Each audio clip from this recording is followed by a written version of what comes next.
Sir ഇത് വെറുതെ കുഴപ്പത്തിനാണ്. ഒരിക്കലൊരു നുണ പറഞ്ഞു, രഞ്ജി ചേച്ചി അത് വിശ്വസിക്കുകയും ചെയ്തു. ഇനിയെങ്കിലും ഇതൊന്ന് നിർത്തിക്കൂടെ? നിർത്താമായിരുന്നു, പക്ഷെ അവൾ വിശ്വസിച്ചു പോയില്ലേ. ഇനി പൊളിഞ്ഞാലാണ് കൂടുതൽ കുഴപ്പം. ഈ കിച്ചുൻ എന്താ പറഞ്ഞാ മനസ്സിലാവാത്തത്? കണ്ടോ കണ്ടോ, അഖിലേക്ക് കോമൺ സെൻസ് ഉണ്ട്. പിടിച്ചു നിൽക്കാൻ ഞാൻ ഒരു നുണ പറഞ്ഞുപോയി. അതിൽ രക്ഷപ്പെടാൻ ഞാൻ എന്തോ ചെയ്യണം? തൂങ്ങിച്ചാവണോ? Yes sir. ഞങ്ങളിപ്പോ എന്താ ചെയ്യേണ്ടത് സാറ് പറ. ഒരൊറ്റ മണിക്കൂർ നേരത്തെ കാര്യം. നാളെ രാത്രി ഞങ്ങൾ രണ്ടുപേരും നിന്റെ വീട്ടിൽ ഡിന്നറിന് വരുന്നു. മടങ്ങി പോകുന്നത് വരെ ഞങ്ങളുടെ മുമ്പിൽ ഭാര്യ ഭർത്താക്കന്മാരെ നിങ്ങൾ അഭിനയിക്കുന്നു. അത്രേ ഉള്ളൂ. സിമ്പിൾ അല്ലേ? അതിലും സിമ്പിളായി വേറൊന്നുണ്ട്. എന്താ? ഞങ്ങൾ ഹണിമൂണിന് പോയെന്ന് പറഞ്ഞ പോലെ. അതൊന്നും വേണ്ട. അയ്യേ, ഞാൻ പറയുന്ന പോലെ കൊണ്ട് കേട്ടാ മതി. പക്ഷെ വേറെ പ്രശ്നമുണ്ട് സാറേ. ഒരു പ്രശ്നമില്ല. കിച്ചൻ എന്താ എത്ര ഭയം? ഞാൻ റെഡിയാ. അതല്ല പ്രശ്നം. എന്റെ വീട് കണ്ട ഒരു വിവാഹിതന്റെ വീടാണെന്ന് പറയേയില്ല. അതെന്താ നിന്റെ വീട്ടിന് മുമ്പിൽ എഴുതി വെച്ചിട്ടുണ്ടോ ഞാൻ വിവാഹിതനല്ലേ എന്ന്? അങ്ങനെ എഴുതി വെക്കേണ്ട ആവശ്യമില്ലല്ലോ സാർ. ഒരു ഡൈനിങ് ടേബിൾ ഇല്ല, ഒരു അലമാരി ഇല്ല, ഒരു സോഫ സെറ്റ് ഇല്ല, ഒരു വാഷിംഗ് മെഷീൻ ഇല്ല, പിന്നെ ഒരു ടിവി ഇല്ല, ഫ്രിഡ്ജ് ഇല്ല, കിച്ചൺ വെസൽസ് ഇല്ല. അയ്യോ, പിന്നെ മെയിൻ ഐറ്റം ഒരു ഡബിൾ കോട്ട് ബെഡ്. നിങ്ങൾക്ക് കിടന്ന് ഇങ്ങനെ. ഓ, എന്നാ പിന്നെ ഒരു കൊച്ചിനെ അവിടെ വേണ്ടിയില്ല. എന്താന്ന് വെച്ചാ വാങ്ങി. ഞാൻ ഡബിൾ കോട്ട് വേണ്ട. അയ്യോ, രഞ്ജു ചേച്ചി ചോദിച്ചാൽ ഞാനെന്ത് പറയും? ഡബിൾ കോട്ട് റിപ്പയറിന് കൊടുത്തിരിക്കാന്ന് പറഞ്ഞാൽ മതി. ചെല്ലി. ഒരു ഡബിൾ കോട്ട് എന്തെല്ലാം പുലിവാല ദൈവമേ.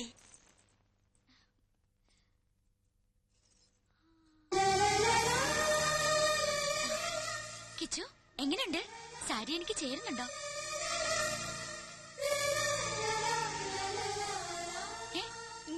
ഈ വേഷത്തിൽ താൻ സുന്ദരിയായിരിക്കുന്നു. അല്ലെങ്കിൽ ഞാൻ സുന്ദരിയല്ലേ? എന്നല്ല, ഇപ്പൊ കണ്ട ഒരു നവവധുവിനെ പോലെ തന്നെയുണ്ട്. അയ്യേ, ഇതൊന്നൊരു വേഷം കിച്ചു. പുതിയ ഷർട്ട് ഇട്ട് നിൽക്കാൻ ഞാൻ പറഞ്ഞതല്ലേ. ഇതൊക്കെ ഞാൻ ഇവിടെ വാങ്ങി വെച്ചിരിക്കുന്നത്. ഇതൊക്കെ മതിയെന്ന്. പോരാ, അഖിലയുടെ ഹസ്ബൻഡായി അഭിനയിക്കാൻ ഇത്രയും ഗ്ലാമർ പോരാ. ഊരിക്കേ. ഇനി ഇതങ്ങോട്ടിട്ടെ.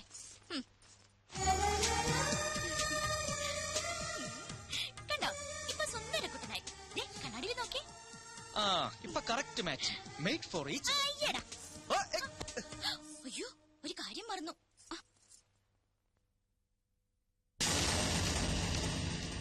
അത് വേണ്ട.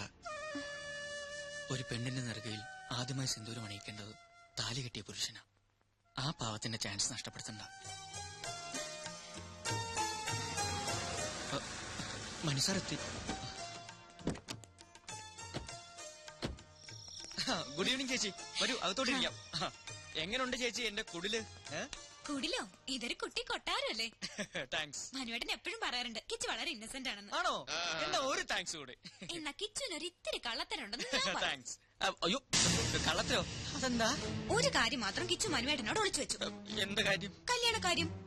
അത് ഞങ്ങളാരും അറിഞ്ഞില്ല. അത് ഞാനും അറിഞ്ഞില്ല. അല്ല, ഇതൊക്കെ പെട്ടെന്ന് അറേഞ്ച് ചെയ്തോണ്ട് ആരെ അറിയിക്കാൻ പറ്റില്ല എന്ന് പറയാൻ വരികയായിരുന്നു. കിച്ചു നന്നായിട്ട് വീട് അറേഞ്ച് ചെയ്തിട്ടുണ്ടല്ലോ. താങ്ക്സ്. അത് ഒറ്റ ദിവസം കൊണ്ട്. അല്ല, ഈ കല്യാണം പെട്ടെന്നായതുകൊണ്ട് എല്ലാം ഒറ്റ ദിവസം കൊണ്ട് സെറ്റപ്പ് ആക്കി പറയുകയായിരുന്നു. ഇപ്പൊ ഈ പെയിന്റിംഗ് എങ്ങനെയുണ്ട്? അഖില വരച്ചതാ? അഖില പെയിന്റ് ചെയ്യൂ? പിന്നെ ഈ മുറി മുഴുവൻ പെയിന്റ് ചെയ്ത അഖിലല്ലേ? മനസ്സിലായില്ലേ? ഒരു തമാശ പറയാൻ ശ്രമിച്ചതാണ്. ഹലോ, വരൂ ചേച്ചി. എങ്ങനെ ഉണ്ടായിരുന്നു സാർ? ടോട്ടൽ കുളമാക്കി. എങ്ങനെ? Over expense, over expression. തലനാരിഴയ്ക്കാണ് രക്ഷപ്പെട്ടത്. ഞങ്ങളുടെ പാചകമൊക്കെ ഇഷ്ടമായോ ചേച്ചിക്ക്? ഗ്രേറ്റ്. അഖില എന്താ ഇരിക്കാത്തത്? അതെ, അഖില ഇരിക്കൂ. നമ്മളുടെ എന്തിനാണ് ഒരു ഫോർമാലിറ്റി അല്ലേ? ഞാൻ ഇരുന്നോളാം. അല്ല, മനസ്സാർ ഒന്നും കഴിക്കുന്നില്ലല്ലോ. കഴിക്കൂ സാർ, എല്ലാം സാറിന്റെ പണം തന്നെയാണ്. അല്ല, സാറ് തരുന്ന ശമ്പളം കൊണ്ടാണ് ഇതൊക്കെ വാങ്ങിയതെന്ന് പറഞ്ഞുകൊണ്ട് വരികയായിരുന്നു. നിങ്ങൾ ഹണിമൂൺ എവിടെയാ പോയത്? ഹണിമൂൺ എവിടെയാ സാറ് പോയത്? ഊട്ടിയില്. നിങ്ങളുടെ ഹണിമൂൺ ഞാനെങ്ങനെ അറിയുന്നത്? അല്ലേ, ഹണിമൂൺ ഞങ്ങളുടെ ആയിരുന്നല്ലോ. ഒരുപാട് സ്ഥലങ്ങൾ പ്ലാൻ ചെയ്തിരുന്നു, പക്ഷെ സാറ് സമ്മതിക്കണ്ടേ.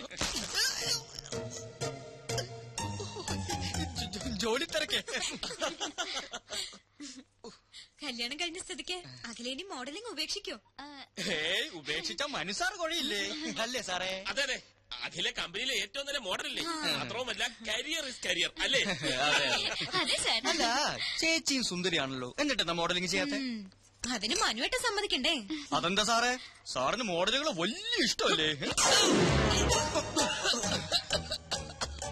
ചിക്കൻ ഫ്രൈ നിറയെ കേറി. സാറ് വെള്ളം കുടിക്കും? അതെ, താൻ പോയി സ്വീറ്റ്സ് എടുത്തോണ്ട് വാ. സാറിന് ഞാൻ വെള്ളം കുടിപ്പിക്കാം. കിച്ചു പോയി സ്വീറ്റ്സ് എടുത്തോണ്ട് വാ. ഞാൻ വെള്ളം കുടിപ്പിക്കാം. പോയി സ്വീറ്റ്സ് എടുത്തു. ഞാൻ വെള്ളം കുടിച്ചോളാം. പഞ്ചാരക്കുട്ടപ്പന് സ്വീറ്റ് തിന്നു. ഐസ്ക്രീം റെഡിയാണോ മാഡം? ഇയാൾ എന്തിനാ ഇങ്ങോട്ട് വന്നത്? അത് പിന്നെ ഈ ഭാര്യ ഭർത്താക്കന്മാരായിട്ട് അഭിനയിക്കുമ്പോ സംശയം തോന്നുകയേ ചെയ്യരുതെന്നല്ലേ മനസ്സാറ് പറഞ്ഞിരിക്കുന്നത്. അതുകൊണ്ട് ഭാര്യയെ സഹായിക്കട്ടെ എന്ന് പറഞ്ഞ് ഞാനിങ്ങ് പോന്നു. ഞാൻ എന്ത് ഹെൽപ്പാണ് ചെയ്യേണ്ടത്? ഡാർലിങ്ങോ? ദേ, ഭർത്താവ് ചമ്മലൊക്കെ അവരുടെ മുന്നിൽ മതി. എന്റെ അടുത്ത് കാണിച്ചാലുണ്ടല്ലോ ഇതെടുത്ത് മുഖത്തൊഴിച്ചു തരും ഞാൻ. ഒരു ഡാർലിങ്.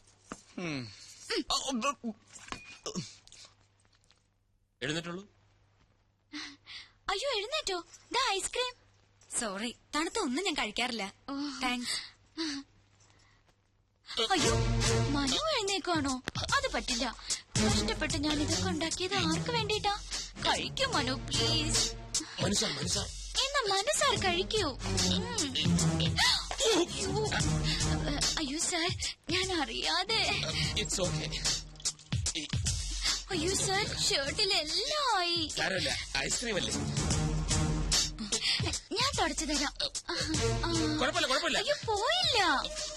മതി, ഞാൻ വീട്ടിൽ പോയി വാഷ് ചെയ്യുന്നുള്ള. എന്തിനാ ഇത്ര ധൃതി? അയ്യോ എവിടേക്കേ പോകുന്നത്? ഇവിടെ ഇരിക്കൂ.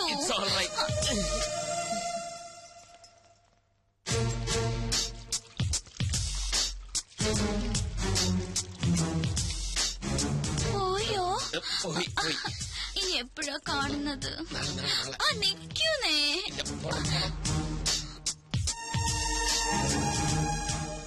ഫുഡ് കുറച്ച് ഓവറായി പോയി. ഇനി എന്നാ അങ്ങോട്ടൊരു വിസിറ്റ്? എങ്ങോട്ട്? ഞങ്ങളുടെ വീട്ടിലേക്ക്. അല്ലേ മനേട്ടാ? അതെ. അയ്യോ, ഒരു കാര്യം മറന്നു. ഒരു സ്നാപ്പ്. രണ്ടുപേരും ഒന്ന് ചേർന്ന് തന്നെ. ഫോട്ടോ എടുക്കണ്ട. ഇത് പഴഞ്ചൻ ക്യാമറ. ഇതൊക്കെ മതി. എനിക്ക് ആൽബത്തിൽ സൂക്ഷിക്കാനാ. പോസ് ചെയ്തേ. നിക്കാനല്ലേ പറഞ്ഞത്? അങ്ങനെ അല്ല കിച്ചു, തോളി കൈയിട്ട് നിൽക്കാൻ. തോളി കൈയിടണ്ട. അത് out of fashion. Out of fashion. Kichu കൈയിട്ടെ.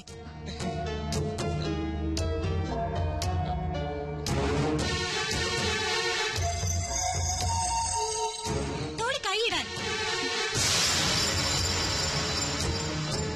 Smile please.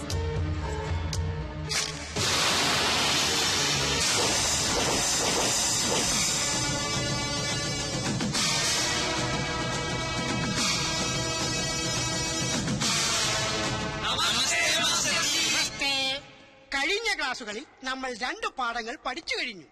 അത് ഏതൊക്കെയാണെന്ന് ആദ്യം ശിവം പറ. മാല പൊട്ടിപ്പ്. സത്യം പറ. സത്യമനാശനെ അതിലാദ്യം പഠിച്ചത്. അതല്ല, ഇനി സത്യൻ പറ. തെളിച്ചു പറ. പിടിച്ചു പറീ. അപ്പോ MTS കോഴ്സ് നിങ്ങൾ വിജയകരമായി പൂർത്തിയാക്കിയിരിക്കുന്നു. Master of technological studies.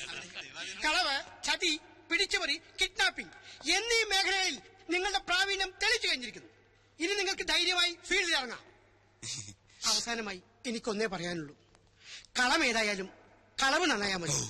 Good bye. ഇനി നമുക്ക് പിരിയാം. സത്യ, ശിവ, നിങ്ങൾ എന്നെ ഇട്ടേച്ച് പോവുകയാണോ? എന്റെ ശിക്ഷകണങ്ങളിൽ ഏറ്റവും മിടുക്കന്മാരാണ് നിങ്ങൾ. ഈ സ്ഥാപനം ഇനി നടത്തേണ്ടത് നിങ്ങളാണ്, അല്ല നമ്മളാണ്. സത്യൻ, ശിവൻ, സുന്ദരൻ എന്ന പുണ്യനാമത്തിൽ നമ്മൾ ഇനി അറിയപ്പെടും. ഓക്കെ. കനകത്തിന് കവിത നിറയും കലവറ. ചുങ്കത്ത് പ്രിൻസ് ജ്വല്ലേഴ്സ്. ഹായ് കിച്ചു. നിക്കുന്നേ, എങ്ങോട്ട് വലിയ തിരക്കില്ല. അല്പം തിരക്കുണ്ടതാ. നിക്കുന്നേ. എന്താ ഭാര്യയോട് പിടക്കാണോ?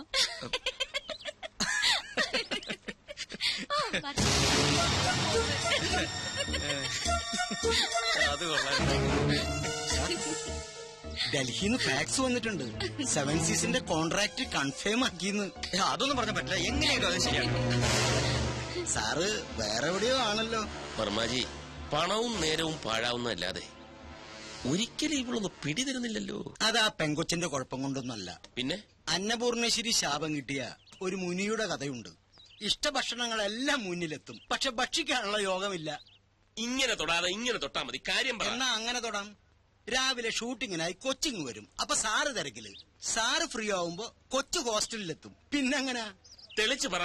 ഞാനൊരു പ്ലാൻ പറയട്ടെ. ഒരു ഔട്ട്ഡോർ ഷൂട്ടിംഗ് പ്ലാൻ ചെയ്തൂടെ? ഇതിന്റെ ബാക്കി വല്ല ഊട്ടിയിലോ ബാംഗ്ലൂരിലോ പോണ്ടിച്ചേരിയിലോ മറ്റോ. അതാവുമ്പോ പെങ്കൊച്ചി 24 മണിക്കൂറും സാറിന്റെ കയ്യിൽ തന്നെ ഇരിക്കും. Varmaji, thank you very much. Great idea.